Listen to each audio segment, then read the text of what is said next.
If it weren't for Jimin, I probably would have never stepped onto the stage. This sentence, spoken by Jungkook during an exclusive behind-the-scenes interview for the Golden Path 3 live tour rehearsals, sent shockwaves through the K-pop world. The statement came without warning, like a storm tearing through silence. For many, the tour appeared flawless from the outside, grand, well-structured, and glittering with success. But behind the spotlight and multi-billion one-stage designs lay a reality that nearly halted the tour before it began.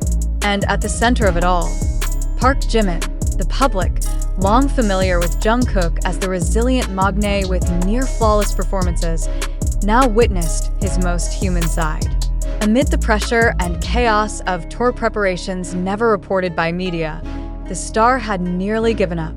Even more surprising, his savior wasn't the production team, manager, or even family. It was the figure long known as a warm and lyrical vocalist, Jimin.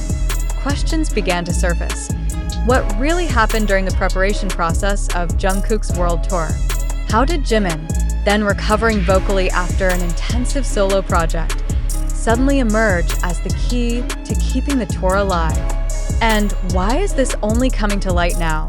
Over the past month, Golden Path 3 Live has taken center stage globally, not just due to its colossal production scale, but also the emotional intensity that permeates its performances. Yet the public never knew that in early April 2025, just 7 weeks before opening night in Osaka, the entire tour project was under threat of total cancellation. According to several internal sources present at HYBE's main rehearsal studio, Jungkook was then in an extreme condition, physically deteriorating under immense psychological pressure, and deeply disappointed in the artistic quality he felt hadn't met his own standards. At that point, even his closest creative team began to speculate that the tour might be indefinitely postponed. But something changed on the night of April 17th. Jungkook quietly received a visitor not listed on the schedule, Park Jimin. Known for his emotional sensitivity and deep personal bond with Jungkook since their trainee days, Jimin's presence wasn't just as a friend, it was an intervention. According to a technical staff member on site that night, Jimin arrived with no bodyguards, no schedule, and no announcement. He carried only a small bag with mineral water, warm tea, and a handwritten note. "I'm not here to ask you to stay. I'm here to sit beside you until you choose to rise," the note read. No one instructed Jimin. There was no script, just intuition and a connection deeper than mere colleagueship. From that night on, everything began to change. For more than 2 weeks afterward, Jimin's presence at every rehearsal became an unpublicized turning point. He wasn't part of the artistic team, nor was he a stage performer.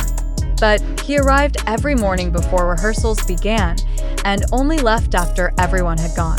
According to Jungkook, Jimin's role was more than emotional support. "He helped me deconstruct the emotional architecture of my setlist," said Jungkook. "Not the technical side, but how I conveyed myself through those songs." Even one of the opening tracks, initially planned as a heavy EDM number, was transformed into a minimalist piano ballad after a deep discussion between the two. The song is now titled "Light in the Abyss," which, according to industry rumors, was written in one night while Jimin sat beside Jungkook for 5 hours without saying a word, simply listening. It didn't stop there. Jimin was reportedly behind the restructured choreography of a climactic segment in Bulletproof, Reimagined, which was originally too explosive and failed to communicate Jungkook's desired emotional narrative. "He saw me struggling to translate movement into emotion," Jungkook said. "Then he stepped in, no theory, just slow movements, and suddenly everything felt right." Jungkook's startling revelation during the interview is now reshaping public perception of the entire tour.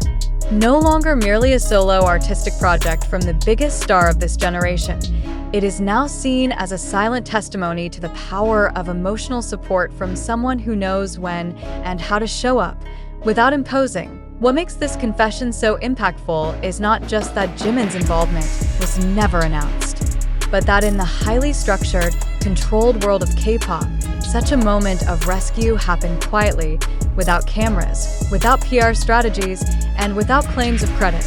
When everyone was asking if I was ready, he didn't ask.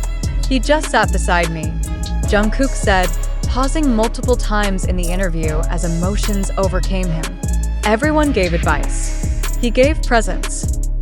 Among ARMY, this phenomenon is now being called the Jimin effect, a term describing the quiet yet profound influence Jimin holds in BTS's internal dynamics, especially in moments of crisis. Many fans are retracing their interactions, from old 2015 rehearsals to emotional video calls during military service. A clip from 2019, where Jungkook unconsciously looked at Jimin after hitting a high note in The Truth Untold, is now recirculating with a caption rich in meaning.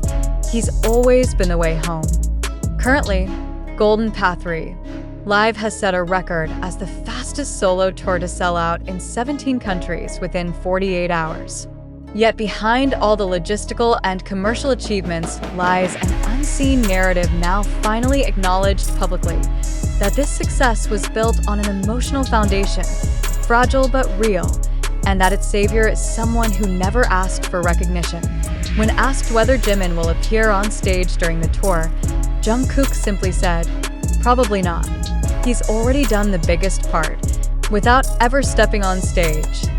Still, rumors are swirling. Some insiders claim that for the tour's closing in Busan, Jimin may appear as a surprise guest for an unreleased acoustic track titled "You Were There." The song was reportedly co-written by the two on the night Jungkook nearly canceled his entire tour schedule. This isn't just a chapter in K-pop history. It's a rare example of solidarity not framed by management, strategy, or promotion. It's about being human, about a man who nearly collapsed under the weight of expectations and a friend who chose not to save, but to stay, to the world. Jungkook is a superstar, but to Jimin, he's someone who needed a silent embrace when everyone else just told him to push through. And to Jungkook, Jimin is not just a colleague. He is an anchor, not simply because he showed up, but because he knew when to be silent, when to stay, and when to say, "You're enough." A sentence that, unbeknownst to the public until now, saved one of the largest tours in Asian music history, and that is the truth finally revealed to the world on June 23, 2025. Jungkook's statement about Jimin's role in saving the Golden Path Live tour has shaken the emotional foundation of K-pop fans worldwide. Yet amid the wave of support and tears, one critical question must be asked. Are we witnessing an authentic truth, or a narrative carefully crafted to stir emotion and maximize media exposure? Jungkook's confession indeed sounds heartfelt. However, in the world of global entertainment, especially in an industry as massive as K-pop, emotional narratives like this can serve as extremely effective promotional tools. So we must ask, are we hearing the soul of a fragile artist rescued by a friend? Or are we consuming a scripted narrative designed to build new mythology in the post-BTS era? Where does this truth originate? Most current information comes from TikTok video clips, leaked rehearsal snapshots on Twitter, and audio snippets uploaded by fanbase accounts on YouTube. None of these media, objectively, hold irrefutable verification power. We must recognize, do we believe because the evidence is compelling, or because we want to believe that such genuine friendship exists behind the hard curtain of the industry? Why are narratives like this so effective? Because they tap into humanity's deepest hope, that even on grand stages and in a world full of fame, there's still room for sincerity, friendship, and quiet presence without agenda. But amid the roar of popularity and billion-one promotional structures, it's important to ask, is this emotional narrative too perfect to be real? Consider this. Why did this story emerge right before the world tour? Why were such dramatic moments?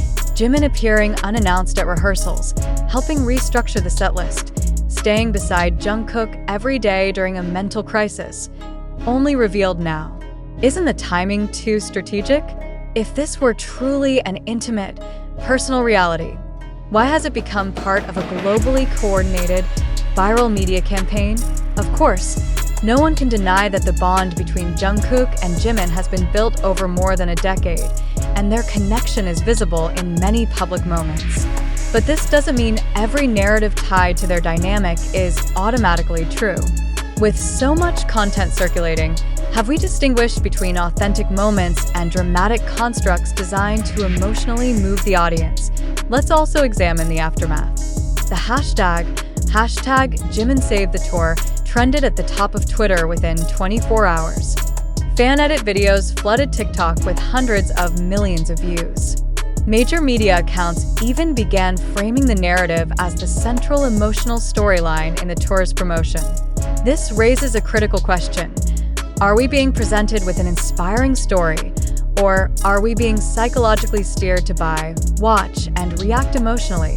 It must be emphasized that there has been no official press conference, no documents, nor independently verifiable testimonies regarding Jimin's intervention. All stories stem from emotional testimonies,